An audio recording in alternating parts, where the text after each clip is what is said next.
Саламатсызбы, урматтуу угарман. Айтамга каналы кезектеги уктуруусун баштайт. Көшөгө артындагы көрүнбөгөн жашоо. Аңгеме. Бишкектеги чоң маданият сарайынын залы көрүүчүлөргө толуп турган. Сахна жаркыраган жарыктарга бөлөнүп, белгилүү ырчы Элдияр жаңы ырын аткарууга даярданып жаткан. Анын сүрөттөрү социалдык тармактарда миңдеген адамдар тарабынан бөлүшүлүп, көрөрмандары аны ийгиликтин символу катары көрүшчү. Бирок ошол эле учурда сахнанын көшөгөсүнүн артында таптакыр башка жашоо кайнап жаткан. Караңгы коридордо кулагына кулакчын тагынган жигит техникалык аппараттардын иштөөсүн, микрофондорду текшерип чуркап жүрдү. Ал мындай чоң иш-чаралардын башында жүргөн үн режиссеру Руслан болчу. Бүгүнкү концертиндагы үн режиссеру ошол. Эгер микрофон иштебей калса, эл ырчыны күнөөлөйт. Эгер музыка үзүлүп кетсе, уюштуруучуларды сындашат. Бирок ошол көйгөйлөрдүн алдын алып жаткан адамды эч ким таанычу эмес. Аны ким экендигине анча деле маани беришчү эмес. Руслан үчүн бул биринчи жолу эмес эле. 10 жылдан бери ар кандай концерттерге, иш-чараларда иштеп келе жаткан. Көпчүлүк адамдар сахнадагы жылдыздарды гана көрүшчү. Ал эми көшөгө артындагы эмгектенген жүздөгөн адамдарды эч ким байкачу эмес. Ошол күнү концерт ийгиликтүү өттү. Эл кол чаап, гүл беришип, сүрөткө түшүп жатышты. Бирок Руслан дагы бир жолу эч кимге көрүнбөй, баардык ишти жыйынтыктап коюп, анан үйүнө кайтты. Эшикти ачып үйүнө киргенде эле кичинекей кызы чуркап келип, анын мойнуна асылды. «Ата, бүгүн телевизордон көрүндөңбү?» Руслан жылмайды. «Жок, кызым». «Анда сен эмнеге иштейсиң?» деп кабагын бүркөп туруп калды.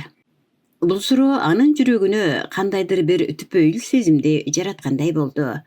Ал жооп бербестен кызын кучактап, эркелетип, чекесинен өөп койду. Анткени өзү дагы кээде ушул суроого жооп таба албай калчу. Анын эмгеги көпчүлүк үчүн көрүнбөгөн эмгек эле. Ошол түнү Руслан көпкө чейин уктай албады. Кызынын жөнөкөй суроосу анын оюнан кетпей койду. «Ата, сен эмне жумушта иштейсиң? Эмнеге көрүнбөйсүң?» деген суроосу кулагына жаңыра берди. Чынында ал бала кезинде үн режиссеру болууну кыялданган эмес. Анын эң чоң кыялы ырчы болуу эле. Мектепте окуп жүргөндө баардык майрамдарда сахнага чыгып ырдачу. Мугалимдер «Бул бала келечекте чоң артист болот» деп макташчу. Руслан дагы ошого ишенчү. Бирок турмуш шарты аны башкача чечимге буруп койду. Атасы ооруп калып, үй бүлөнүн түйшүгү анын мойнуна түшкөн. Окуусун улантуу үчүн күндүз иштеп, кечинде окууга туура келген. Бир күнү музыкалык сынакка катышууга мүмкүнчүлүк алган. Бул анын өмүрүндөгү эң чоң мүмкүнчүлүк болчу. Бирок ошол эле күнү атасы ооруканага түшүп калган. Руслан тандоо алдында калды. Кыялын тандайбы же үй бүлөсүнбү? Ал ойлонбой эле оорукананы көздөй кеткен. Ошондон кийин анын ырчы болуу кыялы акырындап алыстай баштады. Арадан жылдар өттү. Ошентип улам бир шылтоо чыгып отуруп, ал сахнага чыга алган жок. Бирок сахнанын артындагы иш менен алек болуп калды. Башкалардын үнүн элге жеткирген адам болду. Кээде концерт бүткөндөн кийин бош залда жалгыз калып калчу. Ошондо ал сахнага чыгып алып, эч ким жок жерде акырын кыңгылдап ырдап койчу. Анын үнү дагы деле уккулуктуу, жакшы эле. Бирок ал үндү эч ким укчу эмес. Бир күнү күтүлбөгөн окуя болду. Руслан иштеген компания өлкөдөгү эң чоң музыкалык фестивалды уюштура турган болду. Фестивалга чет өлкөдөн дагы белгилүү артисттер келмек. Бул иш-чара анын карьерасындагы эң чоң долбоор эле. Жетекчиси аны чакырып калды. «Руслан, бул фестиваль биздин келечектеги биздин ишибиздин андан аркы кадамын чечет. Бир дагы ката кетирбешибиз керек». Түшүндүм. Анан дагы бир жаңылык бар. Кандай жаңылык? Фестивалда жаш таланттар үчүн сынак болот экен. Руслан башын ийгиди. Бул жаңылык менен кошо жетекчиси күтүлбөгөн сөз айтты. Руслан, сен катышып көрсөңчү? Жаңы жүздөргө басым коюлат экен, деп калды. Руслан күлүп жиберди. А менби? Ооба, сен?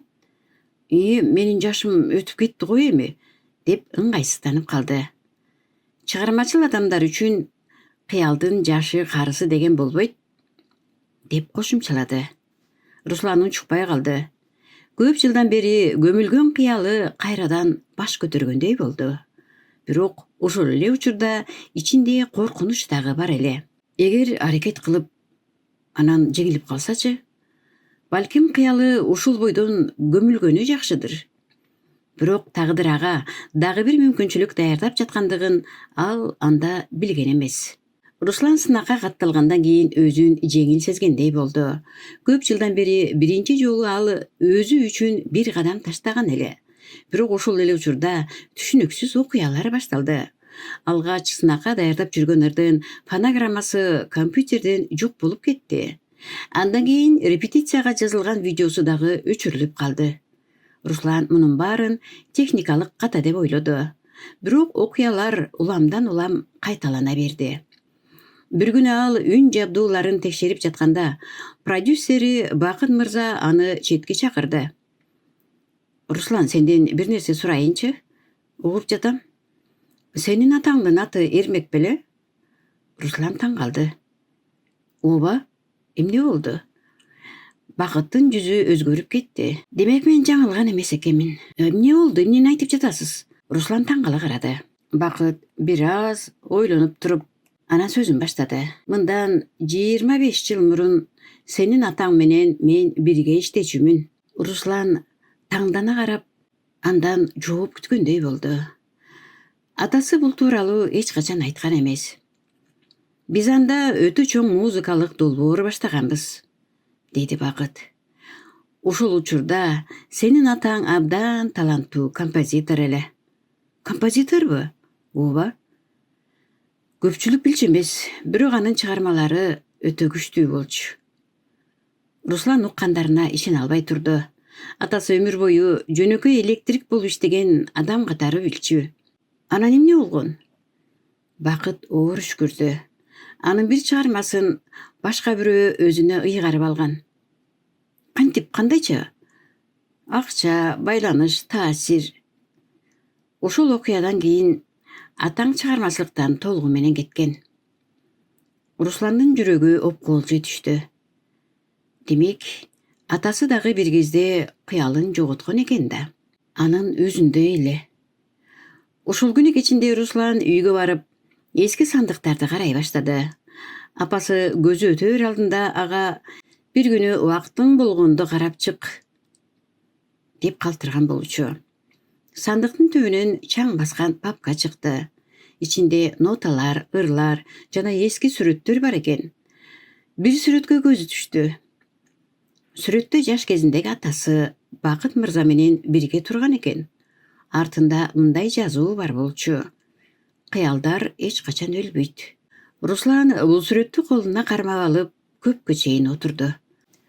Ошол учурда папканын арасынан бүктөлгөн кат жерге түшүп кетти.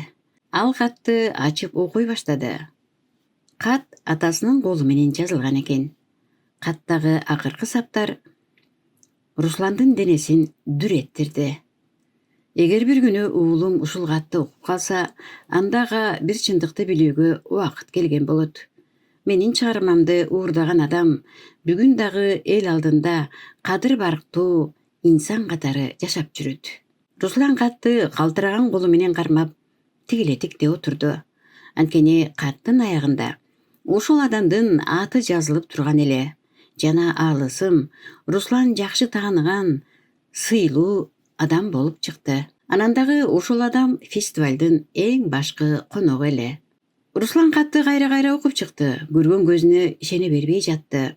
Каттын аягында жазылган ысым өлкөгө белгилүү адамдын аты эле. Ал киши азыр атактуу маданият ишмери, композитор жана фестивалдын ардактуу коногу катары чакырылган болчу. Руслан ошол түнү дээрлик уктаган жок. Атасынын жашырылган тагдыры анын көз алдына келе берди. Демек, атам дагы мендей болуп, кыялынан ажыраган экен да деп ойлонуп жатты. Эртеси күнү ал катты жана эски ноталарды Бакыт мырзага көрсөттү. Продюсер документтерди көпкө чейин карап отурду. Мен бул окуяны унутуп калдым деп ойлочумун, деди ал акырын. Демек, бул чындыкпы? Ооба. Анда эмне үчүн эч кимге айткан жок элеңер? Бакыт башын төмөн салды. Анан бир маалда айтып баштады. Ошол учурда ал адам өтө күчтүү болчу. Ага каршы чыккан адамдар жумушунан ажырап, сахнадан четтетилчү. Руслан үн каткан жок. Анын ичинде ачуулануу менен өкүнүч сезим бар эле. Атам эмне үчүн сотко кайрылган эмес? Деген Русландын суроосуна бир топтон кийин барып анан продюсери жооп берди. Ал чыр-чатактан чарчап калган. Үй бүлөсүн ойлогон. Руслан терезени карап ойго батты. Эми ал атасынын эмне үчүн музыка жөнүндө сүйлөгүсү келбей, уккусу дагы келбей калганын түшүнүп жаткан. Бирок дагы бир суроо бар эле. Эмне үчүн азыр кимдир бирөө анын сынакка катышуусуна тоскоол болуп жатат? Бул жөн эле кокустук эмес болчу. Ошол эле күнү кечинде ал репетиция кылып жатканда уюштуруучулардын бири жанына келди. Руслан, сага эскертүү беришти, деп шыбырады. Кандай эскертүү? Сынактан баш тартканың жакшы болот дешти. Руслан таң калды. Ким айтты? Эмне үчүн айтты? Билбейм, аны айта албайм.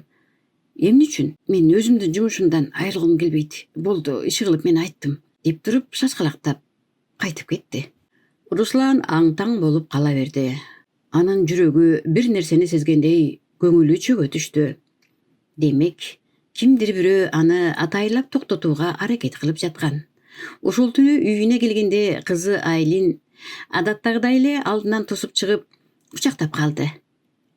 Ата, эми сен сөзсүз жеңесиң, эми сен телевизордон чыгасыңбы? Руслан жылмайганга аракет кылды. Билбейм, кызым. Мен ишенем, деп көздөрү жайнап, кубанган жүзү менен ишеничтүү балбылдап карайт атасын. Балакайдын жөнөкөй сөздөрү ага күч берип койгондой болду. Ал ушул замат бир чечимге келди. Эгер атасы өмүр бою унчукпай кеткен болсо, эми өзү унчукпай калбашы керек. Эгер чындык жашырылып келген болсо, ал чындык эми жаракка чыгышы керек. Деген чечкиндүү ойго келди. Эртеси күнү сынактын жарым финалы өттү. Руслан сахнага чыкты. Жарыктар күйдү, залда жүздөгөн адамдар отурган. Ал ырдай баштаганда зал жымжырт болуп калды. Ыр бүткөндө көрүүчүлөр ордунан туруп, дүркүрөтө кол чаап жиберишти. Калыстар дагы таң калышты. Руслан биринчи орун менен финалга өттү. Бирок ал сахнадан түшүп келе жатканда белгисиз номерден билдирүү келди. Эгер акылың болсо, атаңдын өткөнүн казбай эле койсоң жакшы болот. Болбосо жогото турган нерсең көп. Руслан экранды көпкө чейин карап турду. Бул жөн эле коркутуу эмес эле. Кимдир бирөө анын эмне кылып жаткандыгын билип турган. Ал эми эң коркунучтуусу, ошол адам өтө жакын жерде болчу. Руслан атасынын эски документтерин дагы бир жолу карап чыгып жатты. Күтүлбөгөн жерден ноталардын арасынан эски аудио кассета таап алды. Кассетанын сыртына атасы өз колу менен түп нуска сактоо керек деп жазып коюптур. Руслан дароо кассетаны сонарив форматка өткөрдү. Жазууну укканда анын жүрөгү дүгүлдөп, дене бою чымырай түштү. Анда атасынын үнү жазылган экен. Ал жаңы обонду ойноп болуп, андан соң анын качан жана кандай шартта жазылганын айтып берип жаткан. Эң негизгиси, ошол обон кийин белгилүү болуп кеткен чыгарманын түп нускасы экендиги ачык угулуп турду. Бул көп жыл жашырылган чындыктын эң күчтүү далили болчу. Продюсер Бакыт дагы далилди көрүп, эми эч ким чындыкты жашыра албайт, деди. Финалдык концерт күнү келди. Зал көрүүчүлөргө жык толду. Өлкөнүн белгилүү инсандары, журналисттер жана чыгармачыл чөйрөнүн өкүлдөрү дагы келишкен. Руслан сахнанын артында туруп алып, терең дем алды. Көп жыл бою ушул жерде жүрдү. Жарыкты күйгүздү, үндү жөндөдү. башкалардын ийгилиги үчүн эмгектенди. Бирок бүгүн биринчи жолу өзү сахнага чыкмак. Анын аты жарыяланды. Руслан сахнага кадам таштады. Зал кол чаап тосуп алышты. Ал ырдап баштады. Бул жөн гана ыр эмес эле. Бул анын атасынын өмүр бою айтылбай келген арманы болчу. Бул анын өзүнүн дагы көмүлгөн кыялы болчу. Ыр бүткөндө зал бир нече секунд унчукпай жымжырт боло түштү. Андан кийин катуу кол чабуулар жаңырды. Көпчүлүктүн көзүнө жаш келген эле. Ошол учурда Руслан микрофонду колуна алды. Урматтуу достор, бүгүн мен жеңиш жөнүндө эмес, чындык жөнүндө сүйлөгүм келет. Ал атасынын тарыхын айтып берди. Эски аудио жазууну көрсөттү. Документтерди жарыялады. Залда отургандар таң калып угуп турушту. Журналисттер дароо маалымат тарата башташты. Көп өтпөй атайын комиссия түзүлүп, бардык материалдар текшерилди. Натыйжада көп жыл мурдагы адилетсиздик расмий түрдө тастыкталды. Русландын атасы Эрмектин автордук укугу калыбына келтирилди. Анын аты кайрадан урмат менен атала баштады.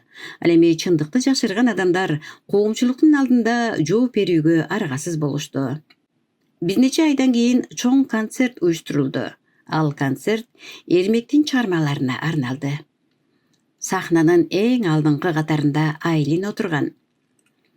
Концерттен кийин кызы атасына чуркап келип кучактады. Ата, эми мен сенин эмне иштей турганыңды билдим. Руслан жылмайып сурады. Кана, айтчы, эмне иштейт экенмин мен? Кызы сыймыктануу менен жооп берди. Сен адамдар көрбөгөн эмгекти кыласың, анан чындыкты коргойсуң. Руслан кызын кучактап алып, көзүнө жаш алды. Ушул күнү ал бир нерсени түшүндү. Көп учурда эң маанилүү адамдар сахнанын ортосунда эмес, көшөгөнүн артында болушат. Алардын эмгегин көпчүлүк көрбөйт, бирок дал ошол адамдар көптөрдүн ийгилигин жаратышат. Ал эми чындык бир күнү сөзсүз жарыкка чыгат. Канчалык убакыт өтпөсүн, канчалык терең жашырылбасын. Анткени көшөгө артындагы көрүнбөгөн жашоонун дагы өзүнүн үнү бар. Жана ал үн бир күнү сөзсүз угулат. Билинбей басылып калат деген эмгектин дагы акыры акыбетте кайткан күн болот экен. Ушуну менен бүгүнкү чыгармабыздын дагы соңуна чыктык. Кийинки уктуруудан жолугушканча аманчылыкта болуңуздар.